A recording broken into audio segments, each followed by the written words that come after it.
Good morning, everyone. My name is Marla Fernandez, and I'm coming on live to talk to you about write-in candidate.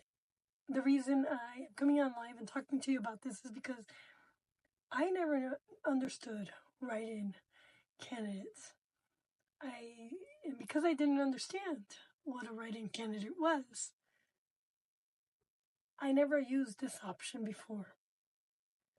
My goal is just to enlighten you and to teach you how to make your mark this election or any election. So what is a write-in candidate? A write-in candidate is somebody who, they might be Democrat, Republican, or Libertarian, or any other party that we have in Colorado or in the United States, and they didn't qualify by caucus because the caucus didn't vote for them.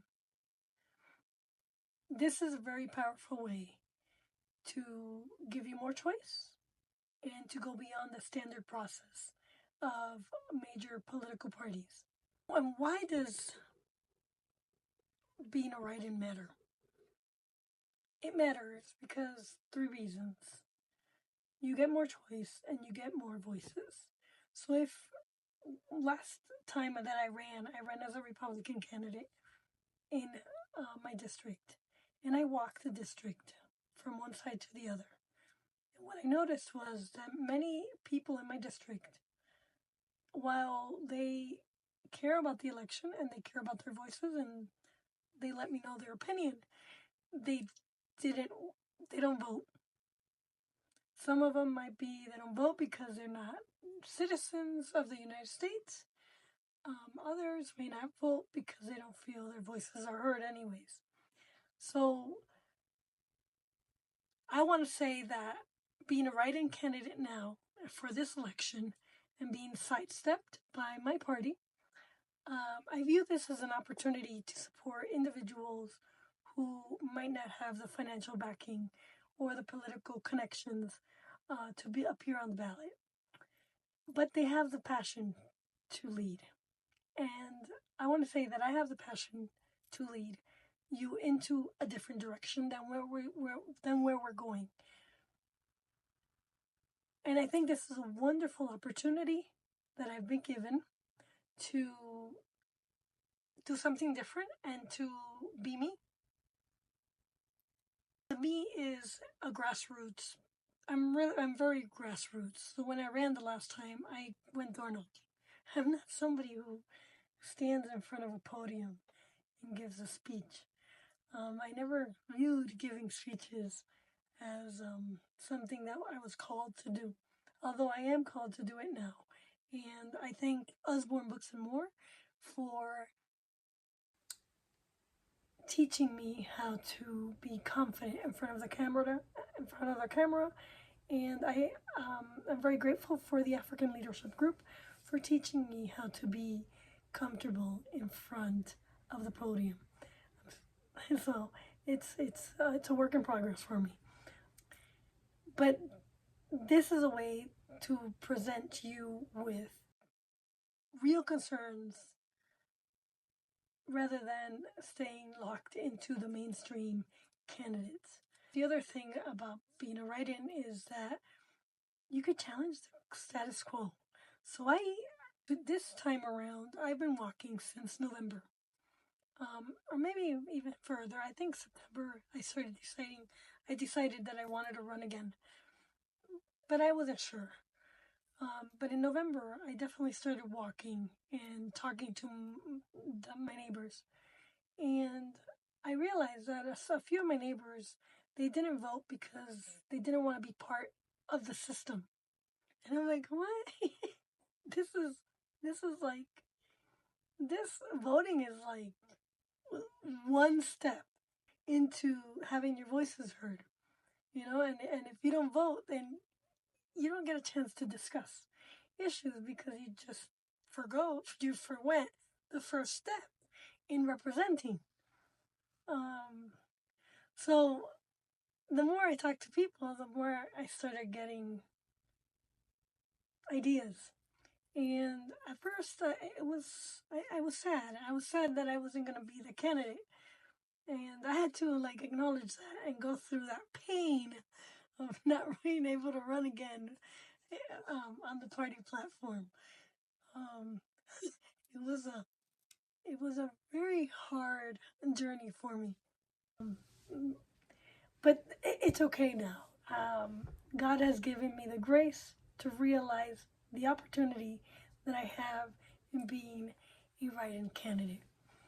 So, from the perspective of a write-in candidate now, this is something fresh and something new on the table, other than the right and the left. And you could challenge the traditional party lines and introduce innovative solutions to issues that you couldn't when when you run for office as a party candidate.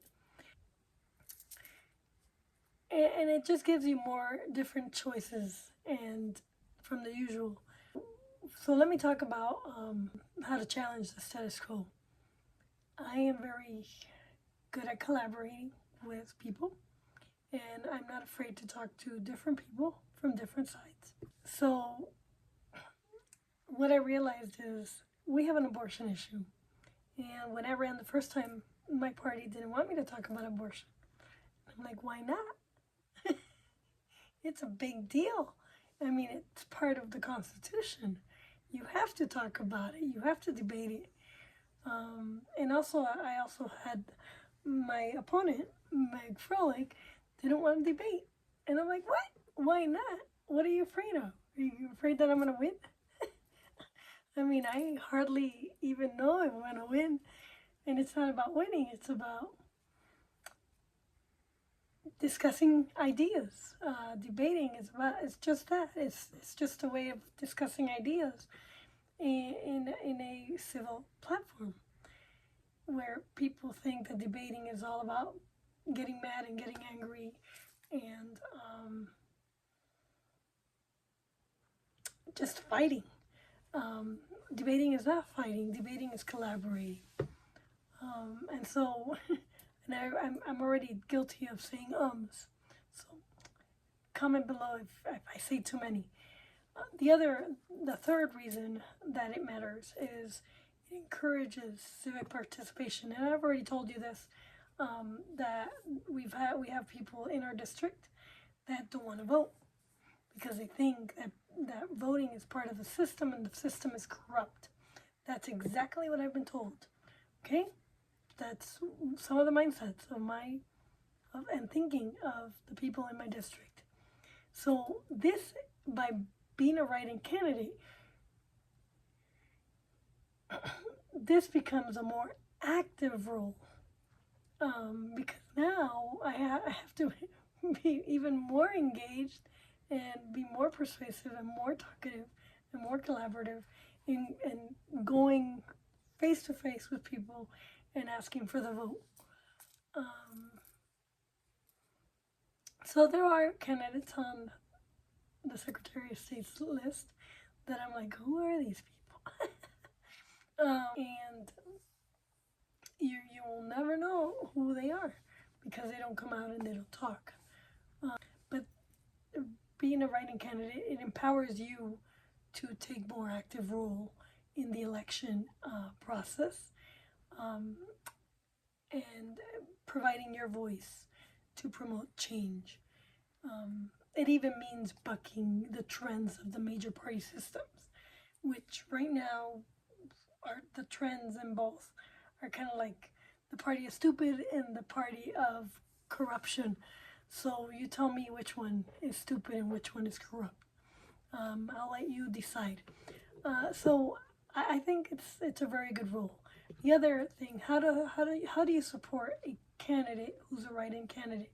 And this one took me the entire time that I was a write-in to think about this and contemplate this. So we need a lot of support because we don't have the party backing. We don't necessarily have the influence to move ourselves forward. So this election, or last election, all I had to do was knock on doors and I would just get money. So I raised like $3,000 just knocking on doors. I did spend a lot of money last time. I spent like 10,000, only to see myself not win. But I did walk the entire district. I didn't understand how to set up a team, and that was one of the biggest things of learning how to be a candidate, is building a team and knowing who to trust and who to rely on to help you move your campaign and how to raise money. So this election, I struggled even more because I would go door knocking and people didn't necessarily just give me money this time. I did raise a little bit of money, and I used it to get business cards and door hangers, but it's a lot different. It's a lot more tamed. So here are a few suggestions that I have on how to support the candidates. So check their eligibility. Not all names that are write-ins will be counted. So most states require write-in candidates to be certified, like in our state, which means that the candidacy must be officially registered with the election board. So being a write-in candidate, you have a certain amount of time to register, and then in our election, I had to choose between the primary and the general election. I chose the general election, and that's what the Secretary of State's office told me I should do. Well, they didn't tell me I should do it, but they kind of suggested that it would be better to run in the general election. And then I asked some people, random people that I was doing business with, what they would do. And a couple people said that they would run in the general election and they would run as an independent. Okay, so what else? Always check your Secretary of State's list to make sure that the write-in candidates are certified. So you have a deadline. The deadline was in July for us in Colorado, and then in September, Jenna Griswold, our Secretary of State, certifies that candidate. There's always a worry, because did you do it right? There's another step. In August, you had to do a voice recognition in order to certify, and you had to state your name and state what position you're running for. So I don't know if all the candidates did that voice recognition, because it was not well known. And I just happened to figure it out. I'm a paralegal, so research is my strength. The next step in supporting a candidate that's a write-in is spreading the word. Write-in candidates often face uphill battles because they lack the name recognition of major party candidates. So you can help by talking to your friends and family and neighbors and sharing their platforms on social media and encouraging others to consider writing them into the ballot. The third step into supporting a candidate is being precise. So that's a very tricky one, because when writing in a candidate, the name accuracy is very important.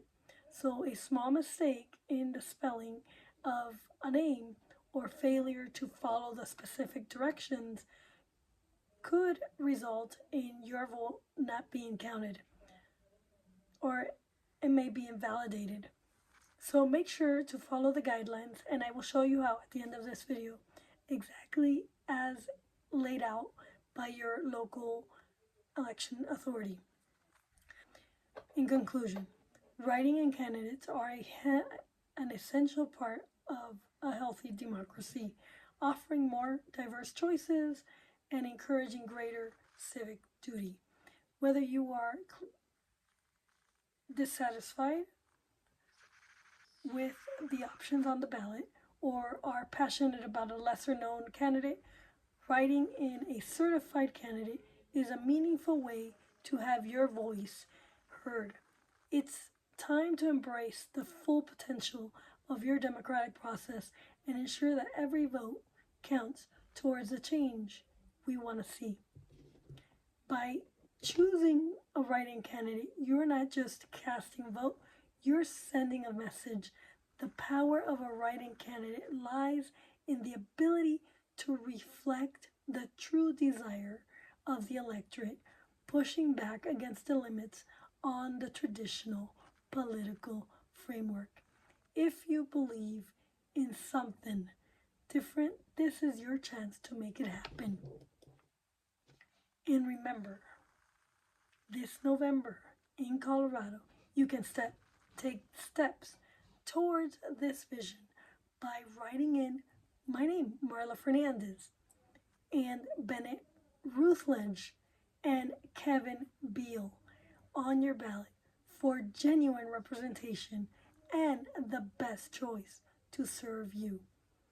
Visit the Secretary of State office at www.sosstate.co.us and verify that the name is certified, and also verify the correct spelling of the name. So like Bennett, his name is kind of weird, so you're going to want to verify his name, and his name is BENNETTRUTLEDGE.